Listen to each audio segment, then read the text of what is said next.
It all started back in the early 1960s with the first West Wight Potter 14 designed and built on the small British island known as the Isle of Wight.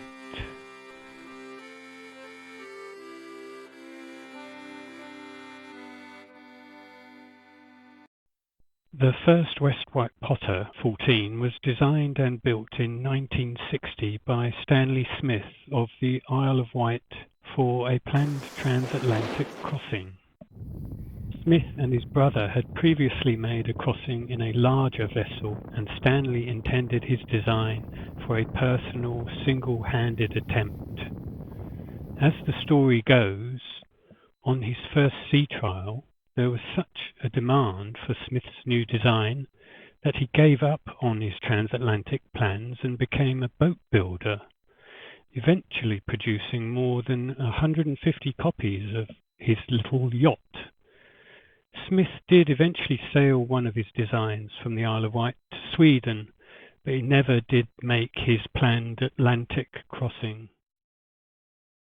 Pictured is an original boat, number 72, on an original trailer owned by a person in Dorset.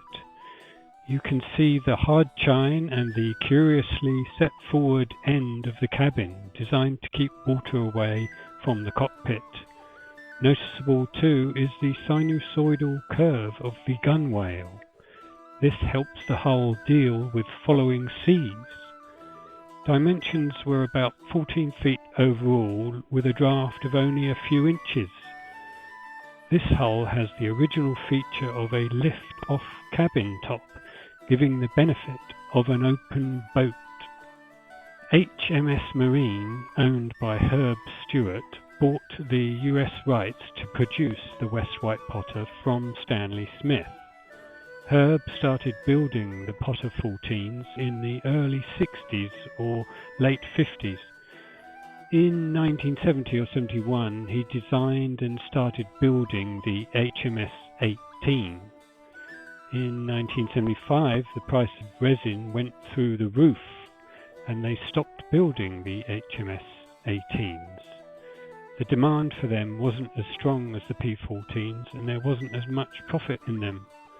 The last one built that we know of was hull number 71. In 1978, Herb sold HMS Marine to Joe Edwards. Joe didn't build any big Potters until 1981. By then the economy was in better shape and the cost of resin was more attractive. He renamed the HMS 18 to be a Potter 19 and made it a foot longer through the magic of measuring the motor bracket. In all, more than 4,000 West Wight Potters have been built, but used offerings can be difficult to find. They remain popular and have a loyal following. Boats are often sold by word of mouth before ever being advertised.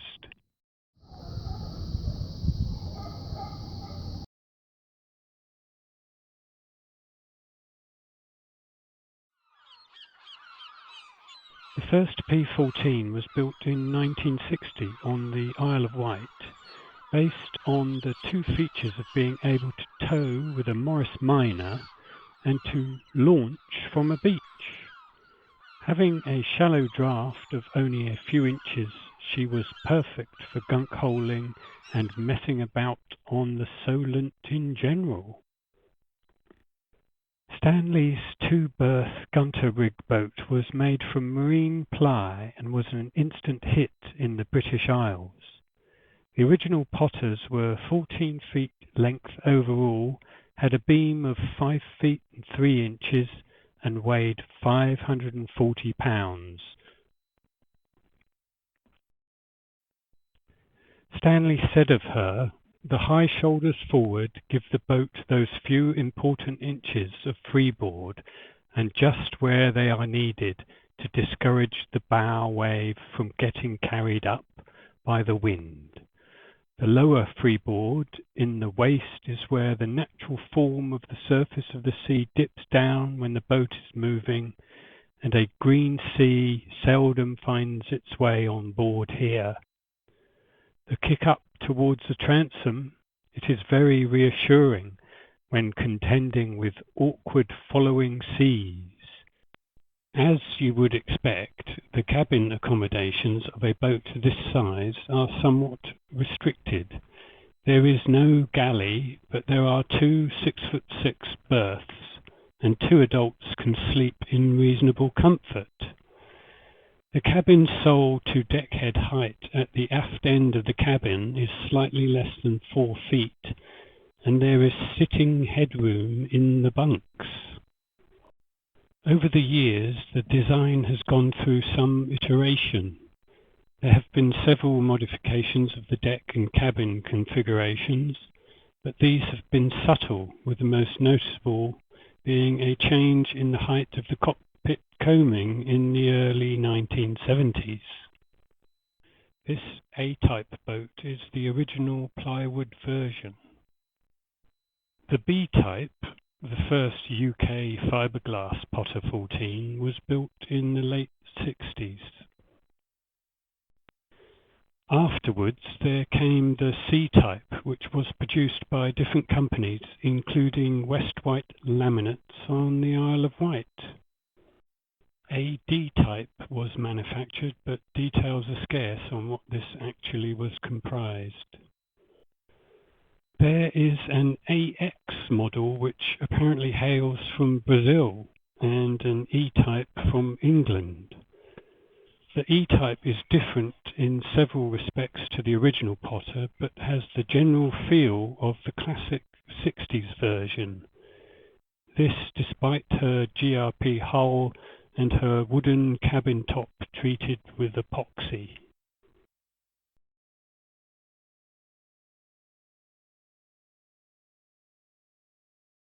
Some have argued that the P19 should not be thought of as a derivative of the P14. However, on closer examination, the lineage is clear.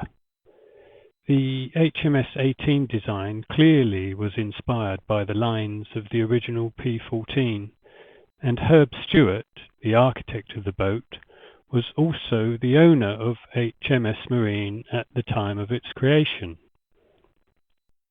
The flat bottom, the hard chines, full-bodied stern, generous freeboard and high initial stability, the cockpit grab rails, retracting keel and the emphasis on seaworthiness as opposed to light air performance, all attributes of the two vessels having much in common. Indeed, both craft have logged many a sea voyage and several have crossed oceans. Remarkable journeys include Stanley Smith's P14 sail from the Isle of Wight to Sweden, Bill Teplow in his P19 from San Francisco to Hawaii, John Van Ruth in his P15 Mexico to Hawaii, and David Omick in his P14. One of the longest voyages was a young sailor just 21 years old who sailed his Potter from Seattle to Alaska. All that's not to say that such trips should necessarily be considered prudent. Being out on the open ocean is an inherently dangerous activity, and doing so in a small boat even more so.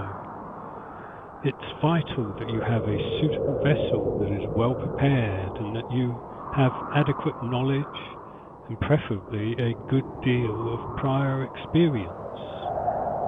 Even then, one is merely bound for one's destination and only granted safe passage if wind, tide, waves and a host of other factors conspire to allow it.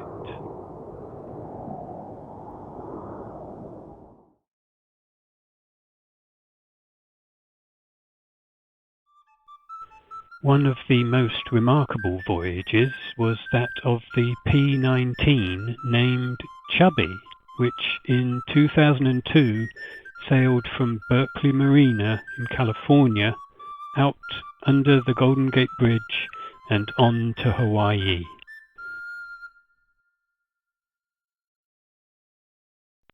The long journey was undertaken by a consulting geologist based in Berkeley who had an assignment on the Big Island of Hawaii.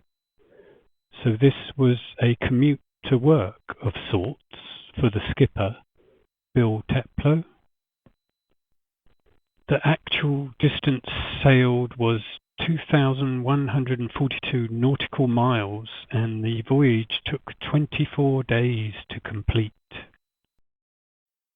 Of the modifications Bill made to the otherwise stock Potter 19, most were aimed at increasing the margin of safety for this already safe and stable design. In order to increase the rate of drainage of the cockpit in case Chubby was pooped, he added 2 additional 1¼ inch diameter cockpit drains located just above the cockpit floor at the base of the transom. He also raised the overall freeboard of the cabin by installing a hinged and latched lower companionway door. Bill took 40 days' worth of food and water. Generally, he relied on canned goods to supply the bulk of his meals. He started the voyage with 26 gallons of water and arrived in Hilo with 12 gallons remaining. The total weight of consumables was around 320 pounds. Of that, 216 pounds was water and the remainder canned and dried foods. The East Pacific High was poorly formed in June and early July of that year, but further into July the classic summer wind pattern emerged.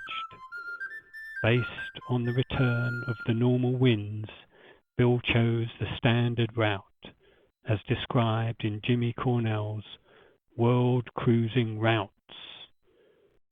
In the event, Bill had a quite uneventful crossing. Aside from the 25 knots which Chubby beat through to exit the Golden Gate, no winds over 20 knots were encountered during the entire voyage. He did, however, encounter the remnants of Hurricane Elida, which only days before had produced winds in excess of 130 knots, albeit about 1,000 miles to the south and east of his route. On day 10, he hailed the tanker Selendang Ratna out of Manzanillo, Mexico, bound for Korea. The officer of the watch asked him if he'd been hit by a hurricane. Bill's reply was, "What hurricane?"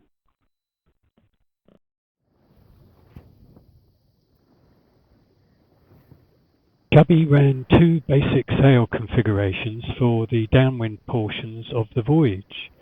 In the lighter trade winds, she ran a pair of jibs or genoas, wing and wing. With this setup, Chubby could make 2 to 3 knots in barely perceptible zephyrs. She used the more conventional dead-down wind setup of poled-out jib and prevented mainsail in the latter part of the trade wind segment. Due to squall activity and the accompanying wind shifts, her skipper found it more convenient with this setup to go from dead run with the whisker pole to a broad reach without having to remove one of the head sails. When there was any kind of steady wind at 8 knots or higher, anywhere beyond 60 degrees off the bow, Chubby would easily do over 100 miles a day.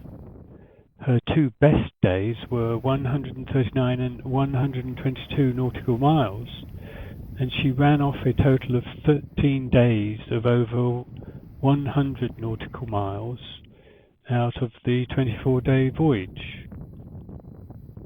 All in all, not too shabby for a 19-foot trailer sailor. I got tipsy with a bleacher lassie, O Kelvin Hall.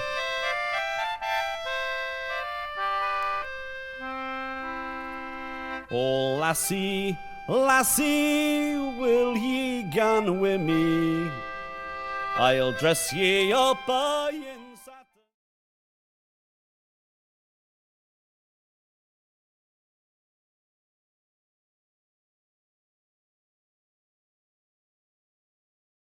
satin.